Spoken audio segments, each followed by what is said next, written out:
Assalamualaikum warahmatullahi wabarakatuh. Perkenalkan, nama saya Putra Prasetyo, kelas 10 IPS 1. Di sini saya akan menjelaskan tentang bab 10 mengenai nikmatnya mencari ilmu dan indahnya berbagi pengetahuan. Memahami makna menuntut ilmu dan keutamaannya. Yang pertama, kewajiban menuntut ilmu. Menuntut ilmu atau belajar adalah kewajiban setiap orang Islam. Banyak sekali ayat Al-Quran atau hadis Rasulullah SAW yang menjelaskan tentang kewajiban belajar. Baik kewajiban tersebut ditunjukkan kepada laki-laki maupun perempuan. Bahkan wahyu pertama yang diterima Nabi SAW adalah perintah untuk membaca atau belajar. Bacalah dengan menyebut nama Tuhanmu yang menciptakan. Dia telah menciptakan manusia dari segumpal darah. Bacalah, dan Tuhanmu yang maha mulia, yang mengajar manusia dengan pena. Dia mengajarkan manusia apa yang tidak diketahuinya. Quran Surah Al-Alaq 19 ayat 1-5. Yang kedua, hukum menuntut ilmu.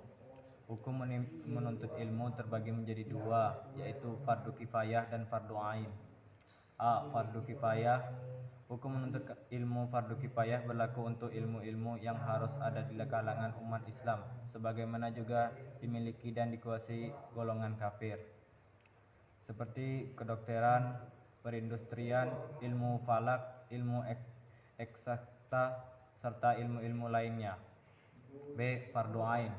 Hukum mencari ilmu menjadi fardu ain jika ilmu itu tidak boleh ditinggalkan oleh setiap muslim dan muslimah dalam segala situasi kondisi, seperti ilmu mengenal Allah Subhanahu wa taala dengan segala sifatnya, ilmu tentang tata cara beribadah dan sebagainya. Yang ketiga, keutamaan orang yang menuntut ilmu. Orang-orang menuntut ilmu dan mengajarkan diberikan keutamaan Allah Subhanahu wa taala dan Rasulnya dengan derajat yang tinggi di sisi Allah Subhanahu wa taala. Di antara keutamaan-keutamaan orang menuntut ilmu dan mengajarkan adalah sebagai berikut. A. Diberikan derajat yang tinggi di sisi Allah Subhanahu wa taala.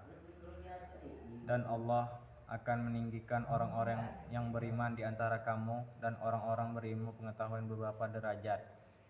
Dan Allah Maha mengetahui apa yang kamu kerjakan.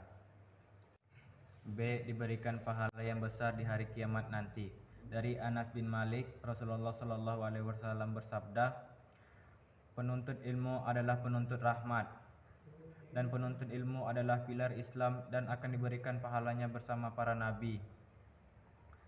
C. Merupakan sedekah yang paling utama. Dan Abu Hurairah bahwa Rasulullah SAW bersabda, sedekah yang paling utama adalah jika seorang muslim mempelajari ilmu dan mengajarkan kepada saudara-saudaranya sesama muslim.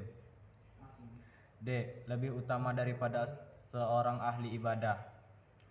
Dari Ali bin Abi Thalib, Rasulullah SAW bersabda, seorang alim yang dapat mengambil manfaat dari ilmunya lebih baik dari 1000 orang ahli ibadah.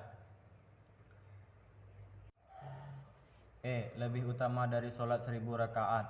Dari Abu Dzar, Rasulullah SAW bersabda, wahai Abu Dzar, kamu pergi mengajarkan ayat dari kitabullah telah baik bagimu daripada sholat atau sunnah 100 rakaat, dan pergi mengajarkan satu bab ilmu pengetahuan baik dilaksanakan atau tidak, itu lebih baik daripada sholat 1000 rakaat. F.